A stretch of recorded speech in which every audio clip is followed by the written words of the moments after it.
Hi hello ಎಲ್ರಿಗೂ ನಮಸ್ಕಾರ, welcome back.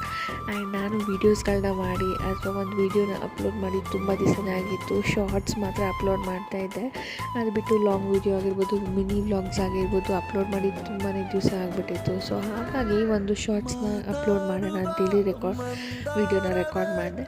ಈ ವಿಡಿಯೋ ಬಂದು ಮಂಡೇನೇ ಶೂಟ್ ಮಾಡ್ಕೊಂಡಿದ್ದೆ, ಆದರೆ ಎಡಿಟ್ ಮಾಡಿ ಅಪ್ಲೋಡ್ ಮಾಡಲಿಕ್ಕೆ ಟೈಮ್ ಇರಲಿಲ್ಲ. ಸೊ ಹಾಗಾಗಿ ಇವತ್ತು ವೀಡಿಯೋನ ಎಡಿಟ್ ಮಾಡಿ ಅಪ್ಲೋಡ್ ಮಾಡ್ತಾಯಿದ್ದೀನಿ. ಈ ವಿಡಿಯೋ ಏನಪ್ಪ ಅಂತಂದರೆ, ಕಾರ್ತಿಕ ಮಾಸದ ಮೊದಲನೇ ವಾರ ಸೋಮವಾರದ ಬೆಳಗ್ಗೆ ಎದ್ದು ಮನೆಯಲ್ಲೆಲ್ಲ ಪೂಜೆ ಎಲ್ಲ ಮುಗಿಸ್ಕೊಂಡು ಯಶಾಲ್ನ ಸ್ಕೂಲಿಗೆ ರೆಡಿ ಮಾಡಿ ಆ್ಯಂಡ್ ವ್ಯಾನಿಗೆ ಹಚ್ಚಿ ಬಂದಾಯಿತು. ಅದಾದಮೇಲೆ ನಾನು ಅಪ್ಪು ಚೇತನ್ ಎಲ್ಲರೂ ದೇವಸ್ಥಾನಕ್ಕೆ ಹೋಗಿದ್ವಿ. ನಾವು ಅಲ್ಲಿ ದೀಪ ಅಂಟಿಸಿದ್ವಿ. ಅದಾದಮೇಲೆ ಅಲ್ಲಿ ಅಶ್ವತ್ಥಕಟ್ಟೆಗೆ ಪೂಜೆ ಎಲ್ಲ ಮಾಡಿಕೊಂಡು ಅದಾದಮೇಲೆ ಮನೆಗೆ ಬಂದ್ವಿ. So that's all the video.